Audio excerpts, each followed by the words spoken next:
Magandang tanghali po sa ating Panginoon at sa ating lahat. Muli po, nagpapasalamat po ako na bibigyan tayo ng pagkakataon na makapagbahagi ng dalawa o isang verse.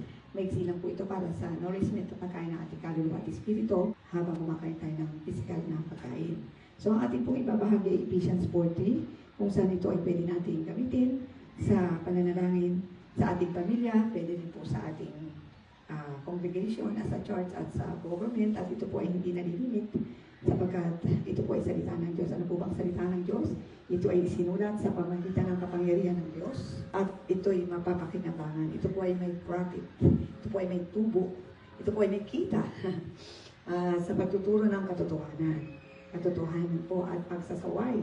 Ito po ay nagtutulid. Ito po ay nagsasanay sa matuwid na pamumuhay. Bakit po kinalugdan ng Panginoon si Abraham? Ay sa po nabasa natin na siya po ay nanampalataya at mayroong matuwid na pamumuhay. Kaya ito pong salita ng Diyos ay nagtuturo ng matuwid na pamumuhay. Ephesians 4:3, pakinggan po natin, hinihili po buksan ng spiritual mind at mapagpala po tayo ng salita ng Diyos.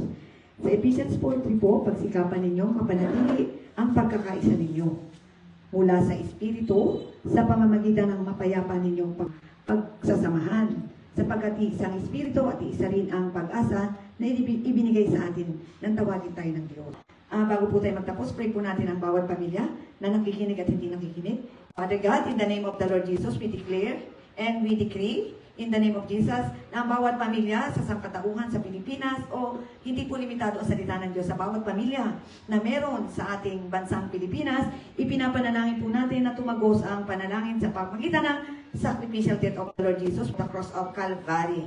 Ay tumatagos po ang panalangin sa sangkatauhan buong mundo. Kaya Lord, we pray ang bawat pamilya po ay magkaroon ng pagsisikap na mapanatili ang pagkakaisa ng anak at ng magulang mula sa Espiritu ng Panginoon sa pamagitan ng mapayapa nilang pamumuhay sa bawat pamilya sapagkat iisa ang Espiritu at iisa rin ang pag-asang ibinigay sa bawat tao at sa bawat pamilya nang tawagin tayo ng Diyos sapagkat tayo po ay nilikha ng Diyos. Sapagkat iisa lamang katawan tayo na may isang Espiritu at iisa rin po ang pag-asa na ibinigay sa atin nang tawagin tayo ng Diyos.